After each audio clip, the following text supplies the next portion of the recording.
Hey guys, welcome to the Soul of a Man podcast. I am your co-host DB. I'm here with my wonder twin, Chill. How's everybody? What's good, brother? I'm good. It's good seeing you, man. Well, it's been a minute. It's been a minute, bro. Well, look, guys, we have a guest with us today. There's a brother down in Miami, Florida, who calls himself Mr. 305. That is Pitbull, the artist. Well, I call this brother Mr. 704. Come on. Man, let me tell you, if there's anything going on in Charlotte, his name is attached to it. His company's name is attached to it. He's an all-around great guy. He's a father. He's a husband. He's an entrepreneur. He's a philanthropist. Absolutely amazing brother. Today we have with us none other than Mr. Chris Moxley, co-owner of the 704 Shop. Chris, welcome to the Soul of a Man podcast, brother. Man, I'm excited to be here, man. Super excited to be here. Hey, look, man, we appreciate you taking time out of your schedule, man, to do this. We know you didn't have to. We know you have a really busy life with work and your business and family and whatnot. We won't take too much of your time today, but, bruh, we want to hear about your story. We want to hear about how you jumped into this entrepreneurship. I think your story is a little bit different than most entrepreneurs. Most of us who decide to take that entrepreneur route do it because we're getting tired of the office. That wasn't your story at all, man. Yeah. But before we get started with that, we'd love to hear just a little bit about your background, where you're from, your family makeup, and the whole 9 yards. Yeah, so, first of all, I'm excited to be here. Appreciate that, bro. I get so much energy from doing things like this and just having the opportunity to share my story, and also just the opportunity to spend time with good brothers, right? That's noteworthy in and of itself. But a little bit about me. I mean, I'm originally from Charlotte, born and raised. Never lived anywhere else besides my freshman year when I attended Chapel Hill for a year before I transferred to come back to Charlotte. In Costa Rica, I studied abroad in Costa Rica for a semester. So what's up? So, if you consider those two experiences outside of Charlotte, but beyond that, I've been here. You Charlotteans don't leave, man. We don't like to go nowhere. But it's crazy because if you interact with a lot of people in Charlotte, you hardly ever run into somebody that's from Charlotte because Charlotte has attracted so many people from other great cities, and we're happy to have them here as well. That makes the city better. But graduated from Harding, 98. Went to Chapel Hill for a year. Transferred, finished up at UNC Charlotte. I was an international business major, graduated top of my class, went into financial services like everybody else in Charlotte. That's kind of the thing. And, had a great career in financial services, a couple of different companies that you might know, but I was with TIAA for 15 years in a variety of roles. I started in the call center, moved into compliance, so have a heavy background in risk management, portfolio management. So, I had a Series 6 and 63 North Carolina life and health insurance license. So, I know my way around some products and how to manage money. But you know, the along the way, you know, so I let me back up. My first business I started actually, so I graduated college 2003. I think we started our first business in 2004, which was a recording studio. So like, you know, I'm used to being on a mic. I'm used to being in a booth. I'm used to, you know, and we built a recording studio from scratch with our own money and our own resources and our own equipment. And we ran that studio for many years. You know, the thing about it was we were doing our own music before we had the studio. You know, we had built the studio in our apartment. As an artist or producer? Both. Okay. Yeah, I had a team of producers. I was an artist and an engineer, so I know I can mix some sound. All right. So I don't want to assume, but what kind of music did you do? Hip hop. Okay. Yeah. I mean, I ain't gonna spit nothing for y'all right now, but I'm still nice with it. Okay. You know that was coming. Oh, I know Exactly. it's coming. It always, it'll come up. But and then, you know, people always they say, well, Chris, you used to rap. Like, what was your rap like? And I'm like, it was like trap music. Like, What? it was not Will Smith rap, because, you know, everybody know me as like very professional, cutting, you know, smooth cat and everything. It's like, oh, it couldn't have been no hardcore rap. I'm like, nah, but I'm from Delayed Course. Like, I really get it in. And but so we did that for many years. Kind of transitioned out of that along the way. You know, in 2013. So this is, you know, technically before I'm at TIA. I didn't start it, or excuse me, while I'm at TIA. I started TIA in 2005, and 704 Shop was founded in 2013. So like many of us, especially Black entrepreneurs, you know, you got a day job and your entrepreneurial things kind of start out as like a side hustle, right? Yep. It's a passion project. It's something you're doing on the side. And that was certainly the case for me, and you know, was very fortunate. You know, I have a team. You know, my two business partners, Scott and Jerry. We were pushing in the same direction. You know, I've known these guys. Actually, they were involved with the music business too. Oh wow! Right. So like, I've known them and been doing business with them since, you know, since UNC Charlotte. That's where we met. We were roommates. Scott and I were roommates first. And then, you know, he met Jerry, and Jerry's at the apartment hanging out all the time. We going out, getting into trouble. And then when Scott moved out of our apartment, he moved in with Jerry. And then we transitioned the studio from my apartment to their apartment because they had a bigger space and we could do more with it. But ultimately, we could only take that business so far, because you can't rent studio time when the studio is in your apartment. You ain't trying to have all these cats just coming and going, and next thing you know, something out the apartment is gonna be missing, right? So I said, well, you know, let's pool our resources and actually like find some commercial space and build the studio into commercial space. And look, we'll beat the pavement to promote it, and we'll record. And when nobody's recording on the clock paying, then that's when we'll use the studio for our own stuff. How old You know? are you at this point? 23.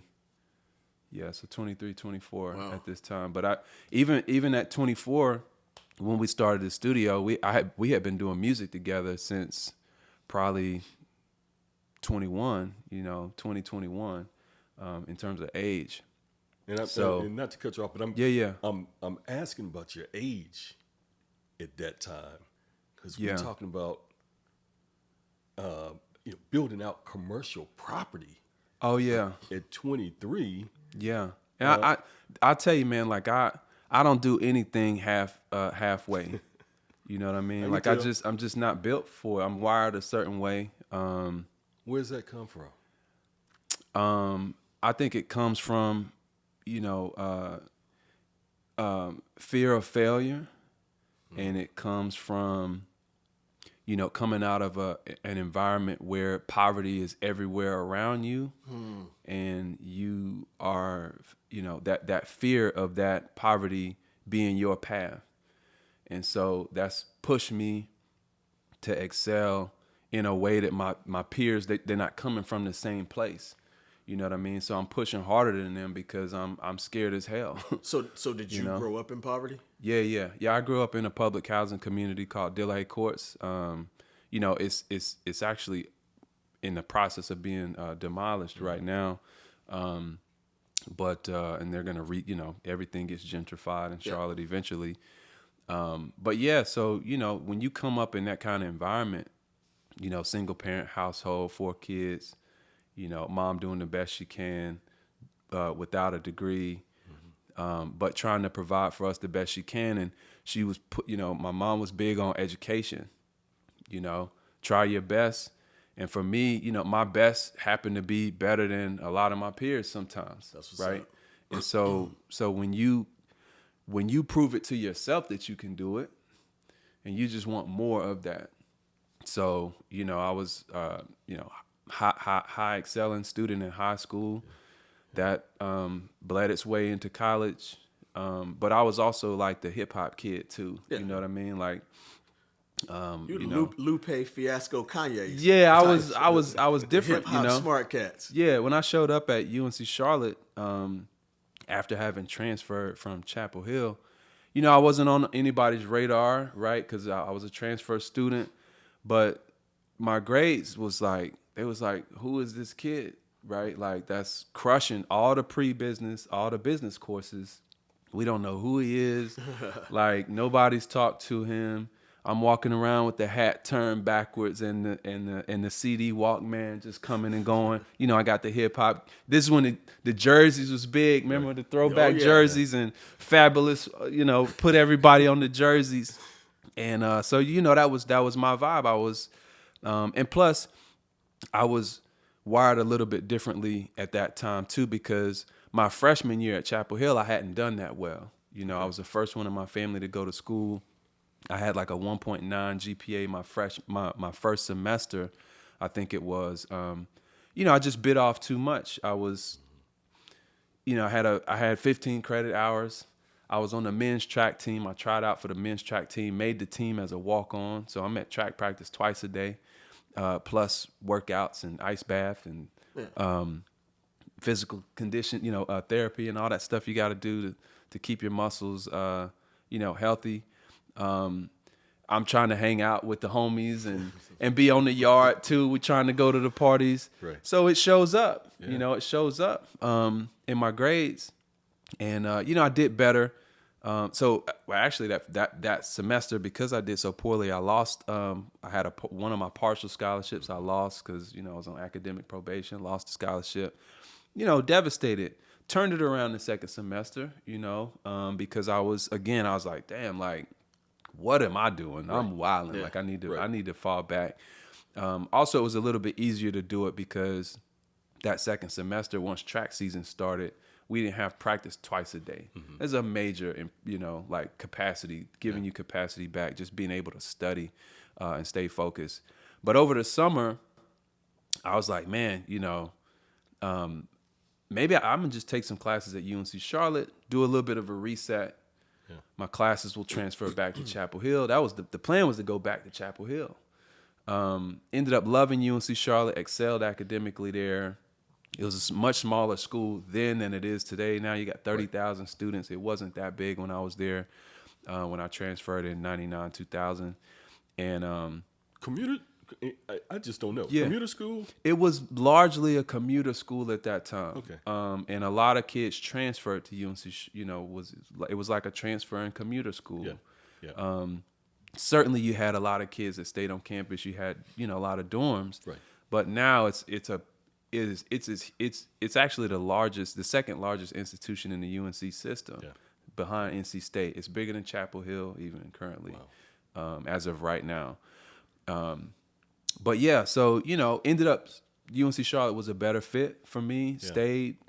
But when they didn't know who I was and what I was about. And the dean of the honors college actually took me under he found out who I was, invited me to his office and was like, Chris, like, what is your story? We didn't recruit you to come here, so I don't know you, but I'm seeing all these grades and like straight A's and chancellor's list. And Dean's List, like back to back to back. And it's like, okay. So he's like, have you ever heard of the honors program? I'm like, nah, like, I don't even know what that is.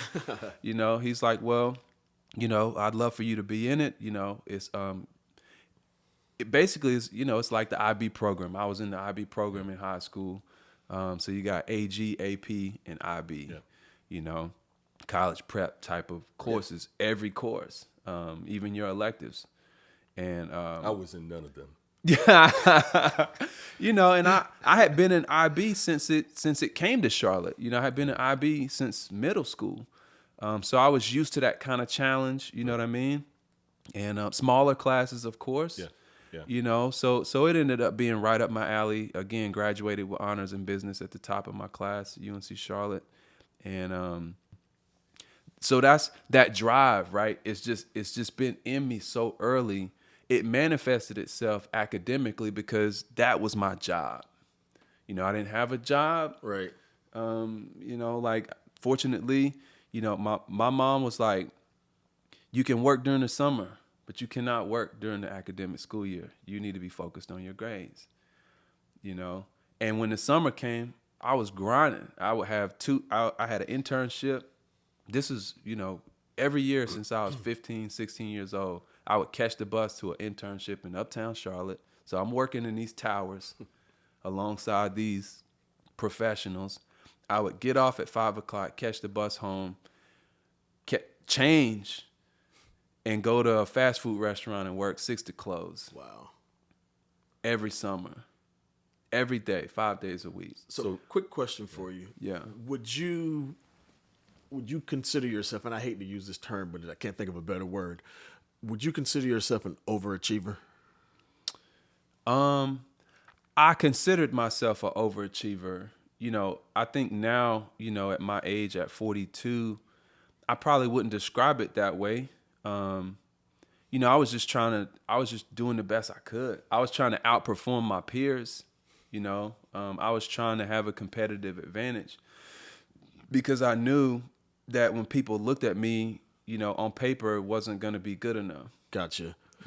So did you have, and I think many people who grow up in poverty, especially the ones who excel, have this fear of one or two things: either A, staying in poverty, or B, going back to poverty once they've made it. Yeah. Does that fear? Are you driven by fear, or have you been driven by fear? If you're not now, what is that like? Well, yeah, I will tell you, first and foremost, that was absolutely the case. And I thought it was just me. But actually, I learned in my adult years that that's actually like a thing. Like it's a whole psychology of people that come from impoverished backgrounds, especially if you're Black and brown, how it changes you. It changes how you push. In some ways, it shows up in negative ways.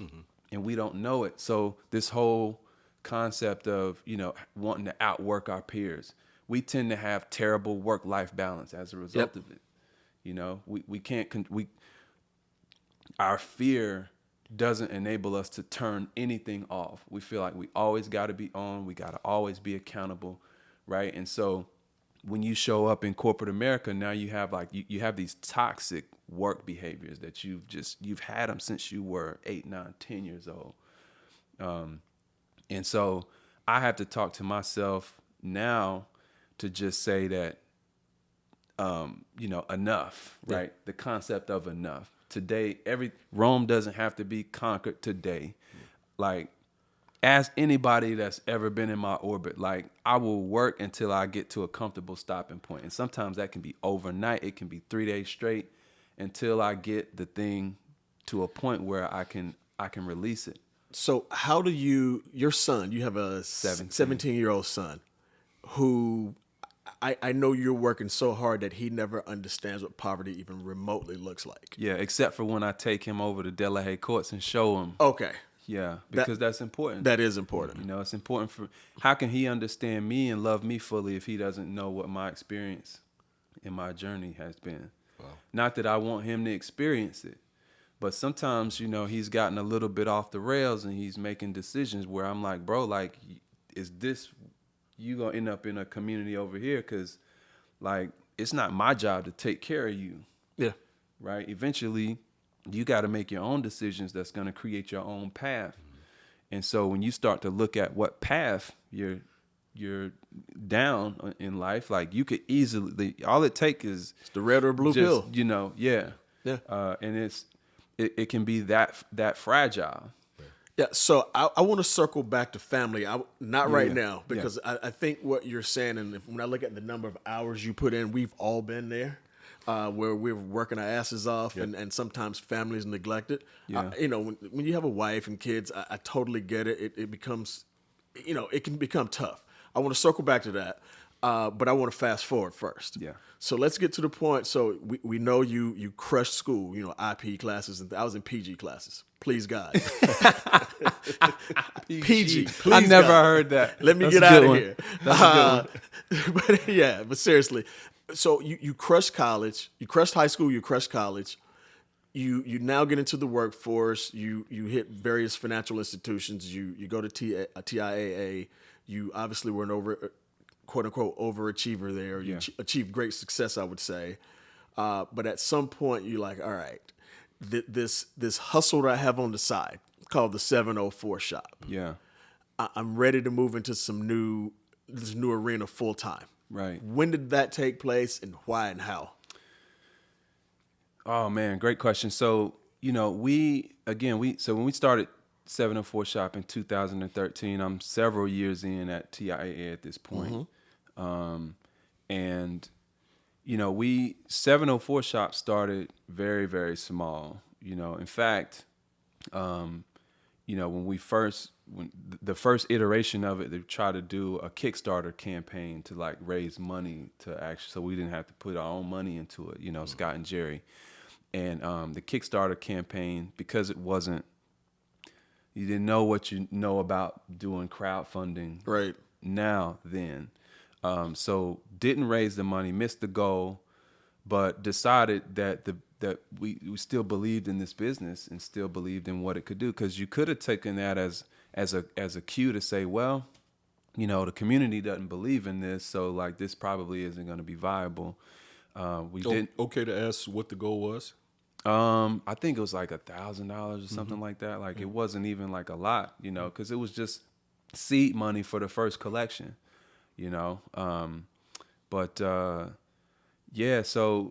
kept going, decided we were going to put our own money into it. And now when you do that, you work hard because you're like, I got to get my money back out of this. Right. But started very small.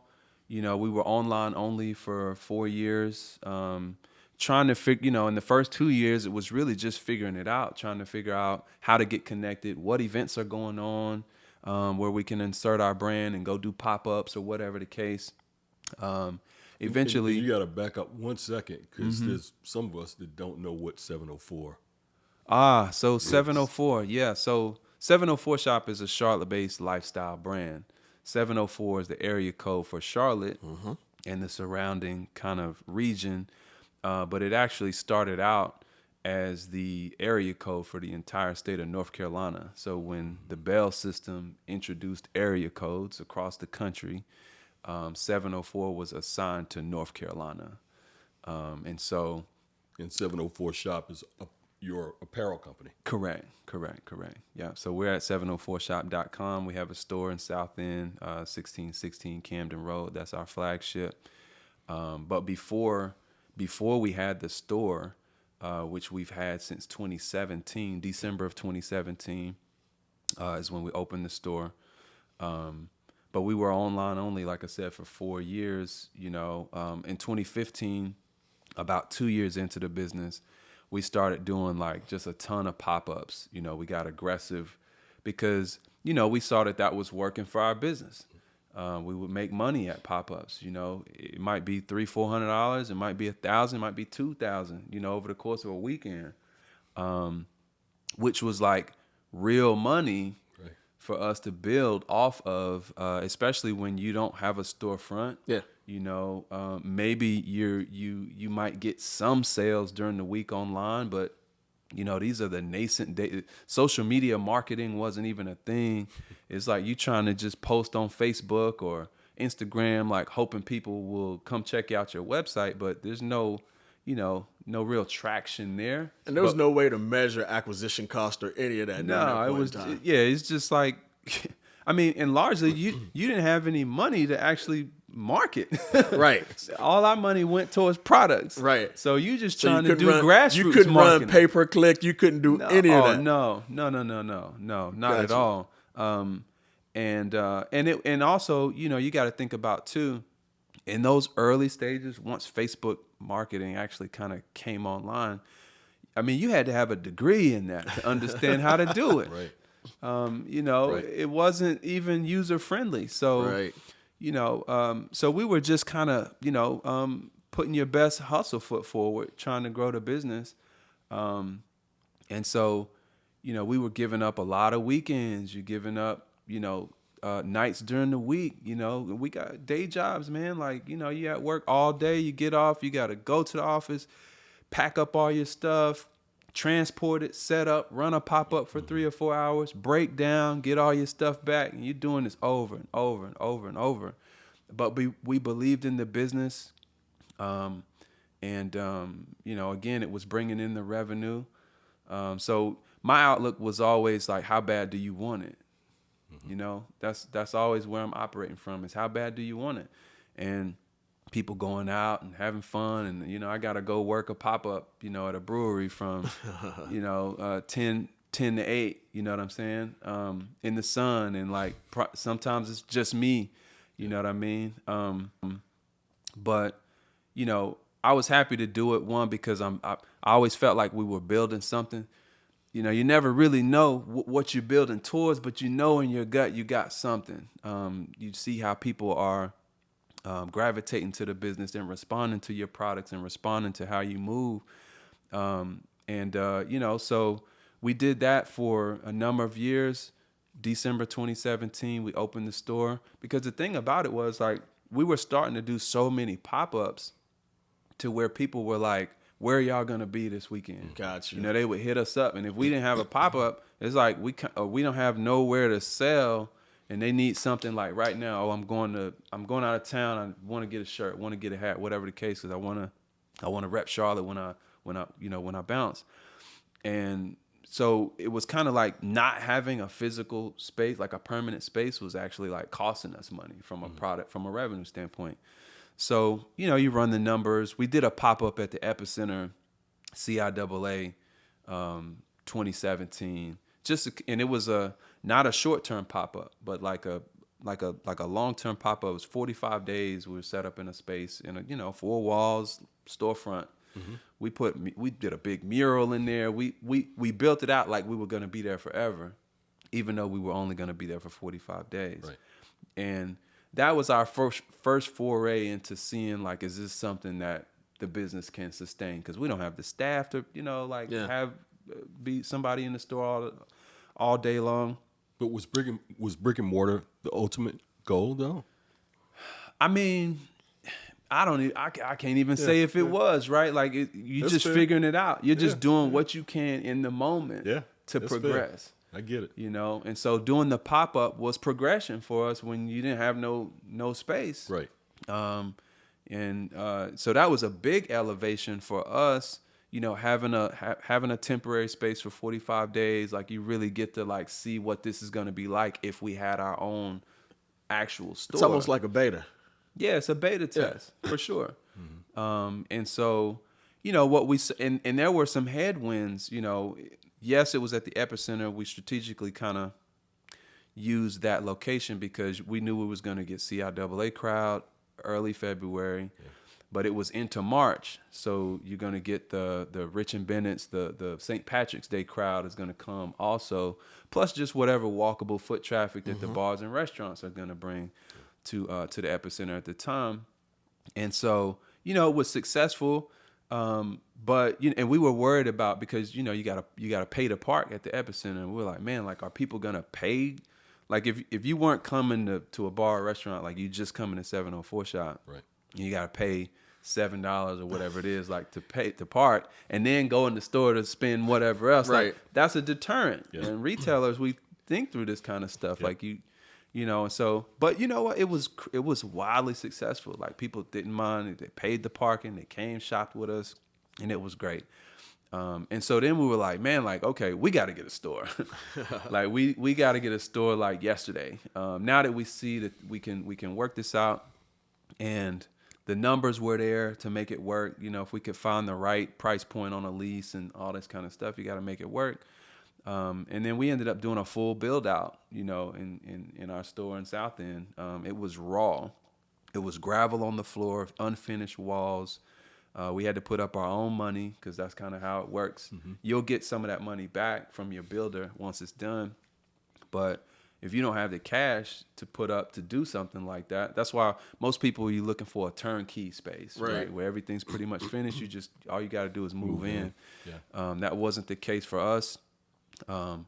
But fortunately, you know, my business partner, Scott, his uncle does, you know, is a builder. So we leveraged that to build out the space. And we opened. All the money that we spent to build out that space, we made it back the weekend we opened. Wow. You believe that? That's crazy. That's crazy. And it was in the six figures. The weekend. Yeah. Like, it was insane. Like, when we opened, it was a line down the block, like, to come check it out. I think a couple things attributed to that. Number one, you guys built brand traction during your pop-ups and having your online presence. Right. That's number one. You created a demand. You created an audience. I think number two, for me, I've shopped at your store since I moved back from Arizona in 2020. Right. Didn't know you. Just heard of the 704 shop. Had a chance to go in and visit. Loved the merch. Super dope. And this is not a spot or plug for your store. I'm just being honest. Appreciate that. I think the one big thing, and I think her name, I can't remember, is it Kat? Kat, yeah. Man, whoever pulled the trigger on that hire, spot on. Yeah. Man, her level of service, and she paid attention to details, and she was just helped me with everything. And I had my kids with me at the time, wife and kids. So she's like, they're okay. Yeah. And man, I walked out of there, probably spent $150. Right. On 7, and I wasn't even living in Charlotte then. Right. I'm like, right. I'm repping Charlotte. Then I had a chance to meet you, and I'm like, yeah, every time I come to Charlotte now, I go by the 704 shop. Yeah. It's a dope spot. So yeah, I can see why you guys had a line, and I can see why you have returned, foot traffic because how we treat people and how you guys treat people, the service level. Yeah. So you had 704 shop was the initial brand. Mm-hmm. Were there other brand extensions that were offshoots of that? And then talk to me about licensing. What's good, soulmates? This is your boy Chill. Hope you're enjoying the episode. But we wanted to reach out to you and just say thank you for all of your encouragement and support of the Soul of a Man podcast. It's been tremendous, and we are grateful. We need your continued support, though. So while you're watching the episode, make sure that you click like, and also make sure that you subscribe to our YouTube channel. Truly, from our soul to yours, thank you. Now let's get back to the episode. Yeah. So no, I mean it's only ever been 704 shop. Okay. It has evolved over time. We're 10 years in. Wow. This year, 2013 to 2023. Yeah, thank you. Congrats. A lot of small businesses fail many times over within that time frame, and that's with no COVID. I was gonna say, before you get to that, how did you guys survive COVID with brick and mortar? Yeah, so when the March hit and everything had to shut down, Governor Cooper state mandated order, everything had to close at least for some period of time. So we closed up the store, and even once we were able to reopen, which I think was early June, we didn't open back until mid-June because we were just like, I'm gonna wait and see. Yeah. We don't need to be the first ones back open. We're good. The way we manage our money internally, is like we keep some cash sitting around for a rainy day. Liquidity and cash is king. Everybody will tell you that in our space, especially in retail, especially in apparel. So we kind of waited, and we finally reopened in June. we actually reclosed voluntarily 2 weeks before Christmas that year because the virus was starting to spike again. If you guys remember, it was getting kind of out of control. And the most important thing for us was to make sure we take care of our employees and be good servants to the public. You know, look, we know people are going to be clamoring for these products. It's Christmas time. But like, let's take this obstacle out of the way where people are going to be, you know, creating a unsafe situation for themselves in our storefront and for our employees. Close the store and everything is online. You can get it just as fast online as you can in the store. And, you know, and we got a lot of positive press actually because of that, because it was like, hey, like 704 shops, you know, closing voluntarily. They want to keep their employees safe and this and that. So it was good. All in all, that year, our doors were closed on the storefront 25% of the year. Wow. You know, and that's big. That's big.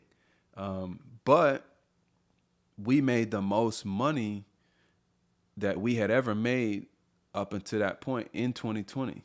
Like we had never made 7 figures before. We were right there teetering on it. High 6 figures, but never had cracked 7. Do e-commerce sales outpace in store? Pre-COVID, it was 50-50.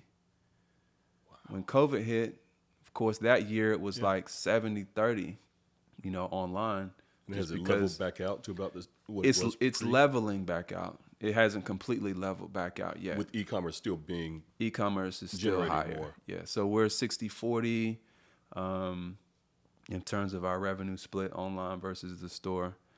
But you know, during the pandemic, people's shopping, like the tech savviness of the world skipped ahead by like 2 or 3 years, you know, in a matter of months. I mean, you had people's grandparents on social media and like figuring out how to buy stuff online that had never done that before. You had businesses have to get online that never had been online before. Right. Yeah, old ass people like us start podcasts. But it was an interesting time. You know, we had to figure out quickly how to implement curbside pickup, right? Yeah. Order online, pick up in the store. You know, Shopify didn't even have that functionality at the beginning. Right. They implemented it. And so some of it is technology stuff that you just, you know, you don't have the ability to do, then you do. What about supply chain? Because that hurt everybody. Yeah. So supply chain, we have a very robust and diversified supply chain. Okay. The only thing that was affected somewhat was, you know, our production that we do overseas, like our custom products. Mm-hmm. You know, those things take 6 to 8 months runway to design, develop, implement, and have in hand. But our factories weren't really affected by like the factory shutdowns in China. Gotcha. We were in a good area of China. That said, you know, you're not completely unaffected by it. Certain products, you know, I don't know how familiar you guys are with like the brand New Era, you know, mm-hmm. New Era hat maker. Yeah. So we have a New Era relationship, which is very unique for a business of our size, like to have an actual New Era account and be able to make the same quality hats as like a MLB team or NFL mm-hmm. team, NBA, you name it. New Era shut down. And so like they weren't taking any orders. I mean, in fact, they're canceling orders. So the supply chain for hats was jacked for a long time. It took many, many months, even once kind of everything else was starting to come back online. Like the hats were very bad, and we sell a good amount of hats. Yep. Mm-hmm. And so, you know, that was a challenge. But for the most part, we just focused on our stateside production. Right, so your core products, your T-shirts, your hats, hoodies, and so on and so forth. Focus on your bread and butter, and And for the most part, our suppliers in that space were okay. You definitely had some blanks that were, the nationwide inventory on a certain blank was out. Gotcha. And it would be out for months. And then when it would come back in, it would be out immediately because everybody's waiting on that shirt to come back in, right? Or that colorway or whatever the case. So 2020, you probably saw a lot of black T-shirts from us, right? Because you got to keep going. Yeah. You figure it out. But again, we made the most money we had ever made in the company's history in 2020. A lot of that was due to the fact that we were able to pivot and start doing face masks. It was at a time when you couldn't get masks anywhere. And you had mom and pops, everybody sewing masks, just regular cotton cloth masks, which give you actually no protection against COVID-19. Right.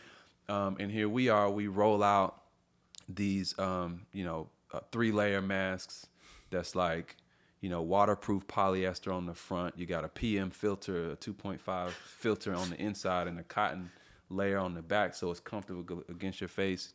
Fire designs on the front. Who's in charge of brand product development? Scott. That's dope. Yeah. That was an amazing I'll tell you, man. idea. Like we are as successful as we are because we have a Scott, who takes product development very seriously, self-taught, in design and product development, and just, he gives a damn. Yeah. You know what I mean? Yeah. Like, this is his baby, and so you're gonna so Jerry and I, everybody at the ownership table, we all got different lanes. Right. Like, I don't do design. I don't want to do design. I know what looks hot. Yeah. But at the end of the day, and Scott will tell you this, like, if he pitches something to Jerry and I and we don't like it, if he still feels strongly about it, we like, yo, we gonna ride together, we die together. We gonna win together, or we gonna take the L together. Right. But we gonna be together, right? And that's important. It's dope. And so sometimes he'll be like, all right, I really didn't like it that much anyway. I just wanted to see what y'all was gonna say. And so we always gotta be real and be authentic. You know what I mean? But what was crazy about the mask? No, you're good. What was crazy about the masks was we had actually talked about doing masks prior to when the pandemic hit. Like, we had talked about doing masks like a year earlier, just because it was like, in China, air pollution is a big deal. They've been wearing masks in China They were for wearing years. masks. Yeah. And so, the year before, and I think it was Paris Fashion Week or something like that, you would see the models walking with these, like the designer masks on, like with the jewels and all this kind of stuff.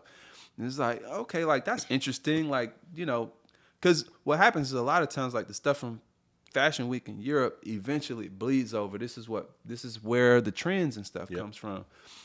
And so it's like, okay, I wonder if masks would ever, like, take off in the US. It's like, nah, because like, masks here have a negative connotation. Like, you don't wear a mask unless you're sick, right. Or you're a thief, you're trying to steal something, you put a mask on, you know what I'm saying? Like, there's only negative connotations to masks, really, unless you're a healthcare professional. Right? But in terms of fashion masks, like, nah. And then what happened? A year later, here we are, everybody's needing a mask. Yeah.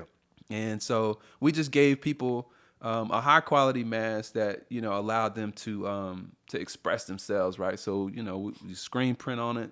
So we had some that had just our logo, some with the Charlotte crown, some other things. And we could not keep the masks in. Wow. The day that we launched our masks, we sold out the inventory in like an hour or something like that. Like, the quantity that we actually had in production on the way from the factory, we sold it like that.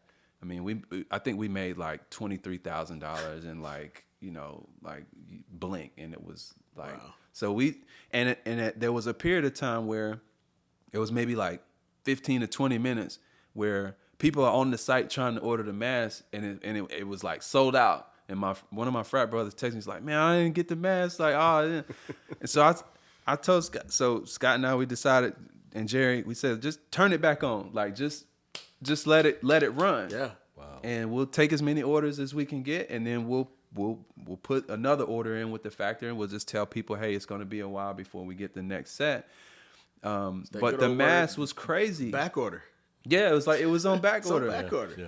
And that ended up being a whole headache to manage. But because people are like emailing you every week, like, "Hey man, where my mask at?" And so you having to do damage control and email everybody on a regular basis. And but we got through that, and that was a crazy time. Fortunately, things are a lot smoother now. In terms of. Now you just got a different set of challenges. You got other macro challenges in the world, inflation, interest rates that are putting downward pressure on people's discretionary spending. And so everybody's thinking twice about, just get shopping with you as regularly as they might have. So you got to be aggressive about customer acquisition. We got to grow our base, have more people in the tent. Service them in the same way, because you never know who's going to be that super fan, right? Yep. And that's something that we talk about a lot internally is customer experience. Every person that comes into the store, we're too small for somebody to come in and have a bad experience. We don't have all these stores and just all these customers all over the place to where we can not care, one day or with one customer. But in fact, that's in our mission statement. I put that in our mission statement on our website. It's about how we treat people, but that starts with how we treat each other. From the ownership to our employees and peer to peer as employees. It's about culture. So we're big on that. Sounds like you really have built a culture and a community of your client base, your fan base. Yeah. I mean, it's important. I would rather have a handful of people that really rock with me than just, like these mass of people that just kind of pay attention to your brand. And you don't really know if they're going to shop with you or when or this and that. We can't forecast or do any kind of proper planning around that kind of experience. Right. We drop new products every week on Friday mornings, and I pretty much know like what our revenue is going to be on a weekly basis on Fridays. Like it's that consistent. Wow. And sometimes you hit a home run where it's like that particular product or that particular collection was 2 or 3 times what the normal kind of sell-through rate is going to be. And I'll take that too. But at least we kind of know where we're going to be every drop. You know what I mean? Are you mentioned Fashion Weeks in Europe, New York Fashion Week. You mentioned, the timing, 6 to 8 months in things starting from design and landing here with you. I mean, that's real fashion. Yeah. Did you do the trade shows, Magic? Did you have to even do those? Right. So Magic, first of all, I know what Magic is and sourcing, right? Magic is more so if you have a brand and you're trying to either expand that brand into other boutiques. So like the shoppers they're coming to see what they want to buy for their boutiques when they go back to Detroit, when they go back to LA, Chicago, Miami, wherever. So it's a great way to showcase your brand. Our brand is pretty much, it's a local brand. So it doesn't make sense for us to go and do that. Gotcha. What runs concurrently to Magic is a show called Sourcing. So sourcing is the supplier side of the fashion business. So that's where all the factories are, if you need somebody who, you need a shorts manufacturer, you need a hem tag manufacturer, you want to figure out like where to buy bags. Like anything you need from a manufacturing standpoint, you go to sourcing. So we've been going to sourcing we've been many times. It is it's actually free to go. They're recording. My bad. I see them coming in. My bad. You good? Okay. It's free to go. You're right. You can get a ticket for free online. You just register. And when you show up, they'll print your badge and everything like that, and you go in and you get to see all these. I mean, the way sourcing is set up, it's by country.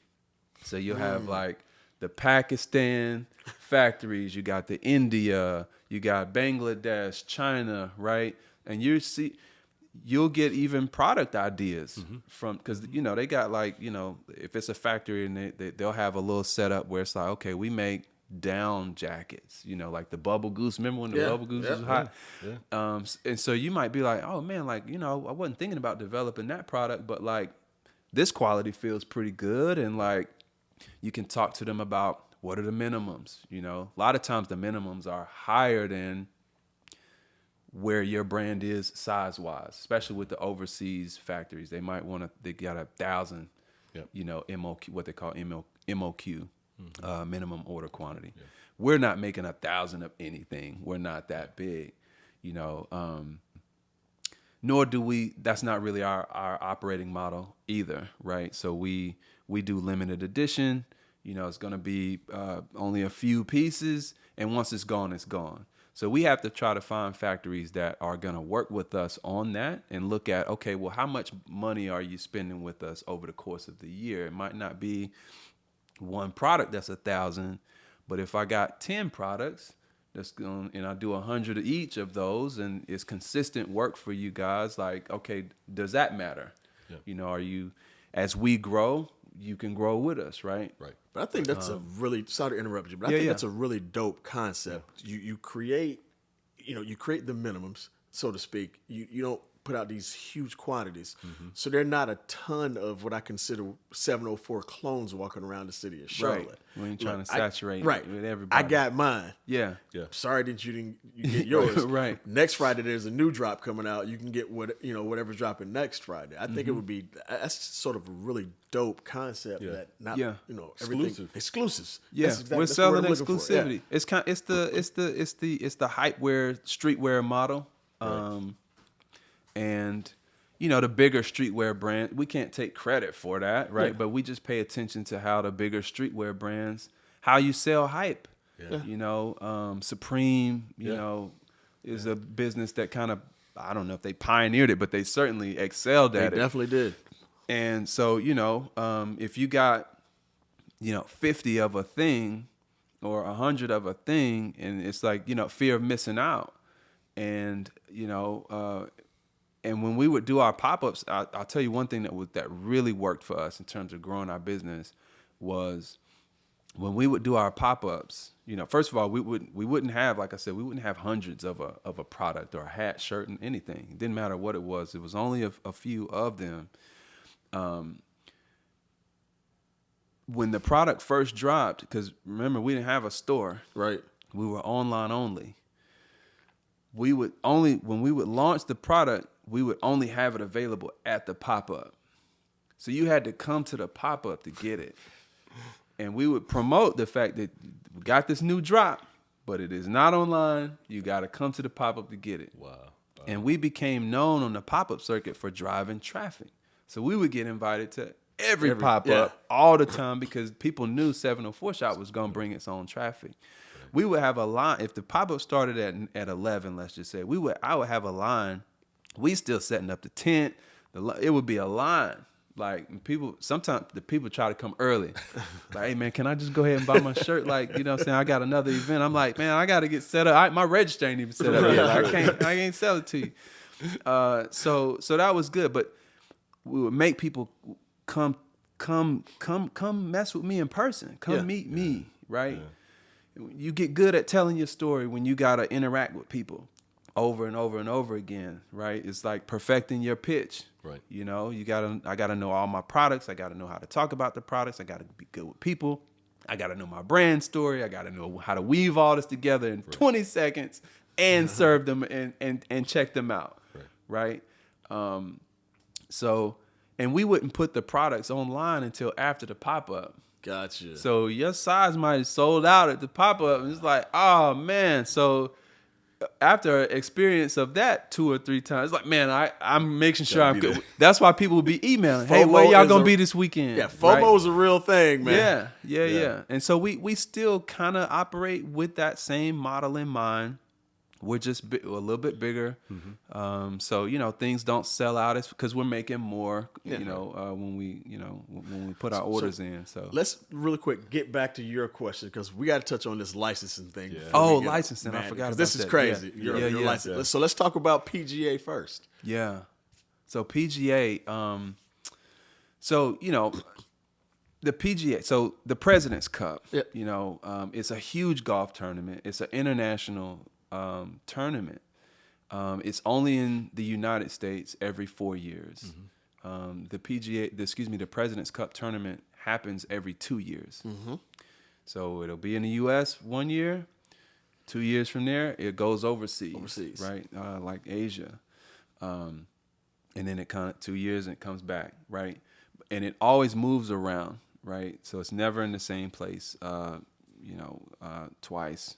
Well, I think the DMV area has had it a couple of times, but I think that might be where it started. But I think it's probably like on the hit list of like how large, you know, like golf, like the PGA events are. It's probably like third or fourth. Wow. Like it's huge.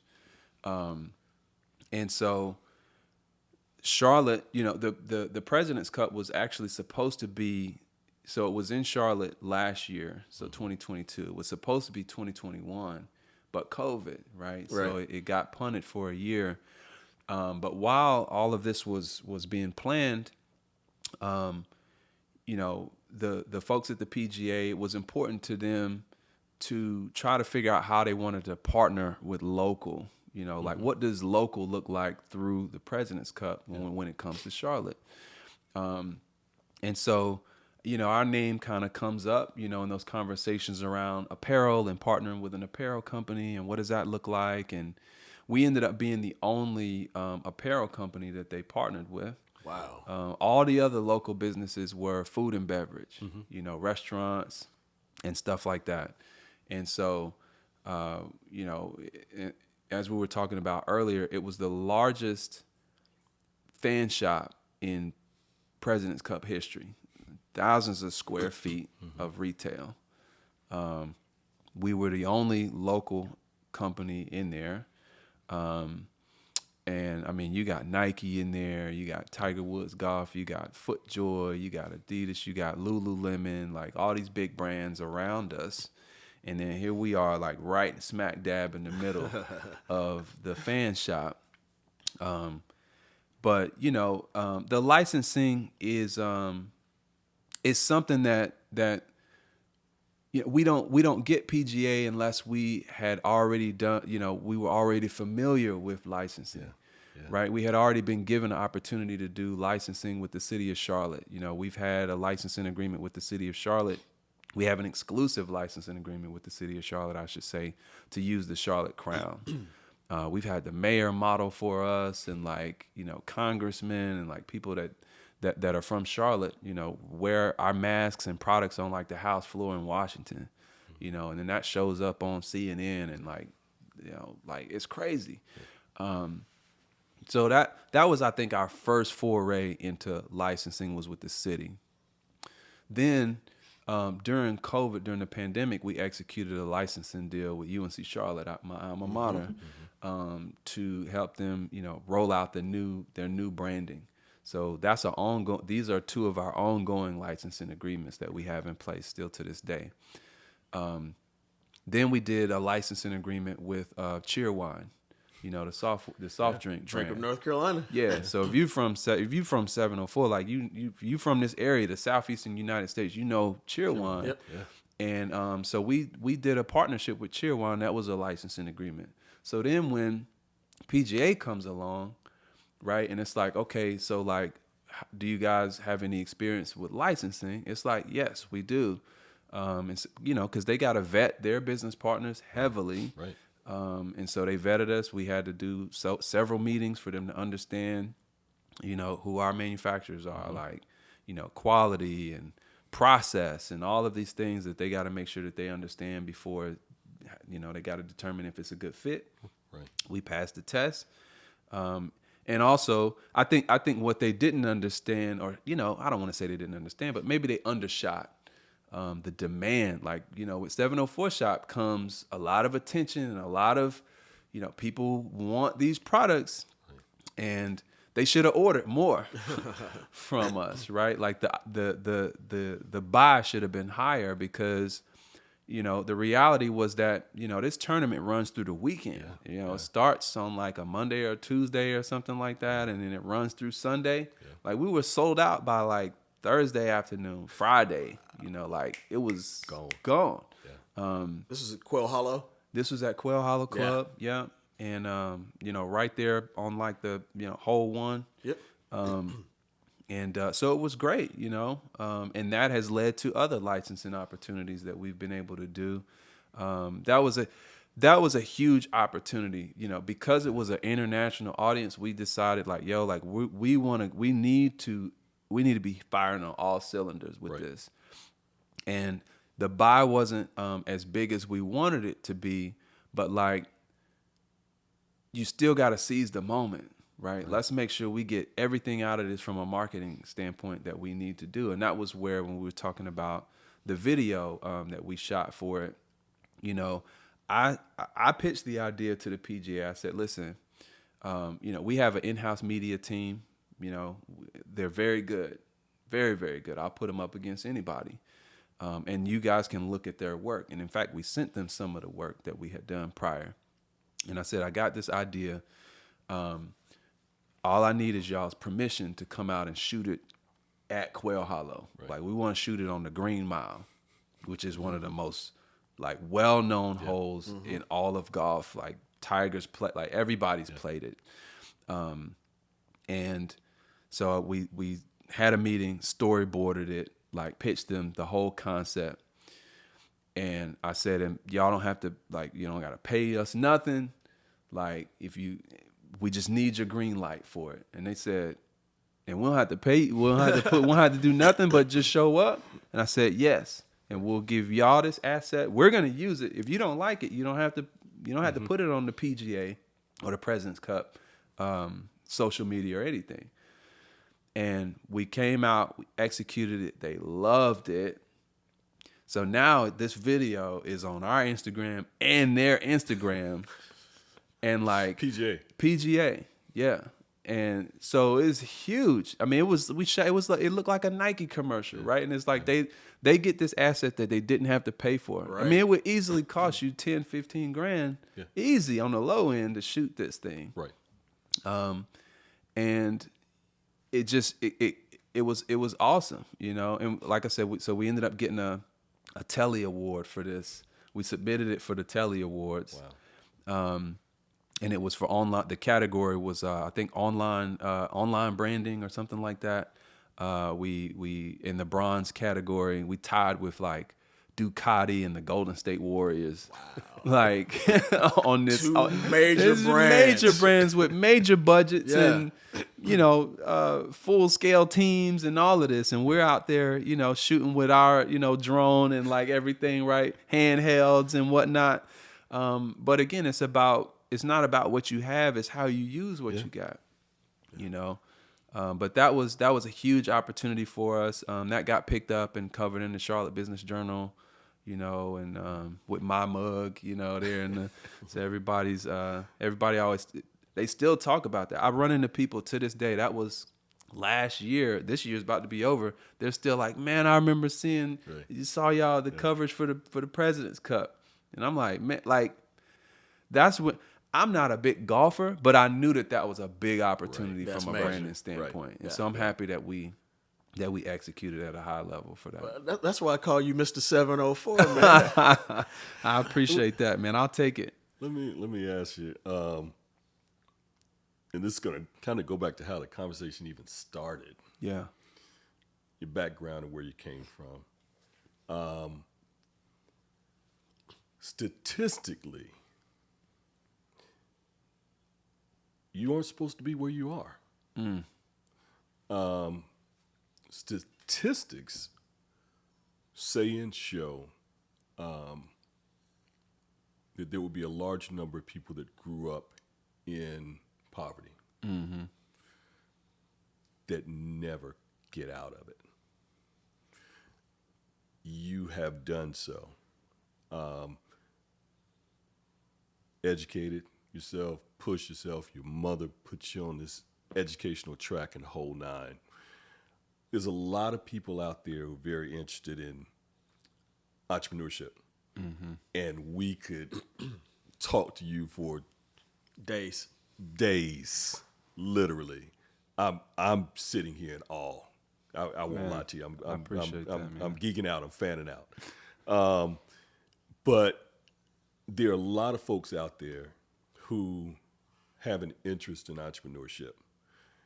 And there's some younger folks, and we'll put it on younger folks, younger and older folks as well, who don't know what that means and takes. And we're just kind of in a fast food society anyway, where we're going to hit it and we're going to get to this wealth quickly. There's a lot of gurus out there who are pitching and selling a lot of different things, encouraging people to get into entrepreneurship who don't know business themselves. You do. Drop something, spit some bars right now in regards to what's the grind? What does it take to make it as an entrepreneur? I think it takes something different for every entrepreneur. For me, what has always worked for me is that, and I always say for me, because one of the things that I was fortunate to be in an accelerator a couple years ago, where of entrepreneurs that have already scaled their business to 7 figures and above, in several times over. Very City-based program? Yes. So it's an international program. It's a group called EO, which is Entrepreneurs Organization. EO is a national network, international organization of entrepreneurs that are well into 7-figure revenues. There's an accelerator program that some cities have across the country. Charlotte has a chapter or has a group. So EOA, EO Accelerator. The Charlotte Regional Business Alliance, which is the foundation of that organization, has a partnership with EOA to put diverse entrepreneurs into an accelerator program to help grow and scale their businesses.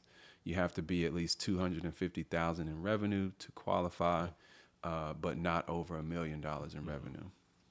And so we were in this program, and one of the things that they do that they talk about is experience share. So there's never an entrepreneur that's going to say you should do or you should do this. It's like, here's what I did. So that's a completely different feel, right? So that's why I just want to make sure I touch on that. So when I'm speaking to entrepreneurs, I'm never telling them like, hey, you need to do this and you need to focus on this, because everybody's got a different path. Everybody's got a different skill set, wired different. I can only tell you what works for me. Yeah. And what works for me is I have a relentless focus on getting things done. Like, distraction, like I will tune everything out until I'm confident we are where we need to be. It's just things matter to me too much. If my name is attached to it, which by extension includes my brand and my business, if our business name is going to be attached to it, we have to execute at a high level and execute with excellence always. Because the reality is that people are waiting to throw shade, and I'm always about elevating, I'm always about how can we do better? How can we improve? And that starts with me, recognizing that none of us are perfect, and I give myself plenty of grace. I used to not give myself plenty of grace. I would get down on myself and, would be a hindrance. but with age comes wisdom. And like I said, you can only do the best you can do, and learn from it when you make mistakes. But I tell people all the time now, especially young people that have grown up in the internet era, they're so used to being behind that screen, and if your professional experience as an adult, even some of them have all been on Zoom. They've never met their manager, their director. Like if you're in a corporate environment, so how are you getting the development? Like what cues are you taking to actually get out and like meet people and build genuine, authentic relationships? Because that's the thing that's going to take your career to the next level. If you're in corporate or if you have a business, it's going to be about who you know, not what products you have. You can have the dopest products, but if people don't have connectivity to your business or your brand, you can forget about it. It'll be the best thing that stay on the shelf. And so then there's, of course, a lot of blocking and tackling, and you got to understand cash flow. You got to understand margins and all the basic stuff. But the biggest thing is just like, how are you going to show up? How are you going to show up and like actually like build relationships?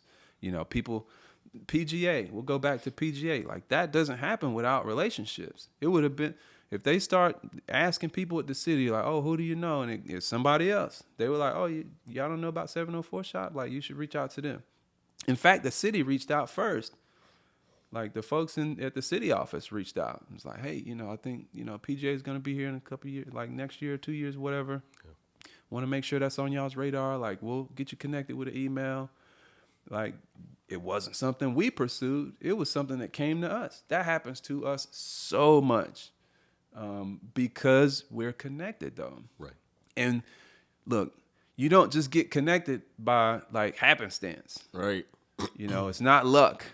This is us creating some of our own luck. You have to serve, I serve on boards, board service. I'm out in the community doing things, right? Trying to make positive impact in the community. And these things come back. That's how God works. You do your part, he's going to do his.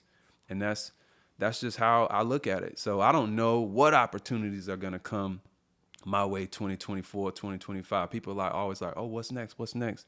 I'm like, I'm doing my part. I'm working the wheel. I'm working the connections. But God is going to arrange those steps for us. Well, brother, man, that is that mic drop moment. Yes, sir. I'll say, man, and before I start shouting up in exactly. We'll wrap this thing up. I think what Mox is saying is that marketing and all that stuff can create awareness, but people create preference. And you got to put it in God's hands, man, and you're going to be fine. That's it. Well, look, brother. This has been an amazing episode. We could be here all day. You've given us a masterclass on entrepreneurship, and we appreciate it. Yes, sir. Shout out to you. Shout out to your partners at the 704 Shop. Shout out to your wife, man, because I know I'm not married, but yeah, I know where you're going. I got you. You know where I'm going. You know where I'm going. You couldn't do this without that support system. Absolutely not. Absolutely not. Again, man, your son. Best of luck to him. Continued success with you guys, man, and thank you for coming on our podcast, dropping these jewels, man. It's absolutely priceless, brother. We appreciate you. I before you guys close out, I want to make sure I say thank you to y'all and shout out to y'all too, because and I say this to my brother Jay Hill too all the time. I always give it, I have the utmost respect for people that create platforms to celebrate other people. So often, like, I get blessed to get this award or get, come be a guest on a podcast or come be a guest speaker. And it's like, I'm happy to do that. But there's so many people like working to give us these platforms to talk about our businesses and talk about our journey and give us the opportunity to inspire the youth at scale, right? Because the audience, right, that you guys are creating. So I just want to make sure I recognize and give y'all flowers too for creating a platform to celebrate success, man. Appreciate that. Thank you. Hey, that's it, guys. We appreciate your time today. We're out. Another good one.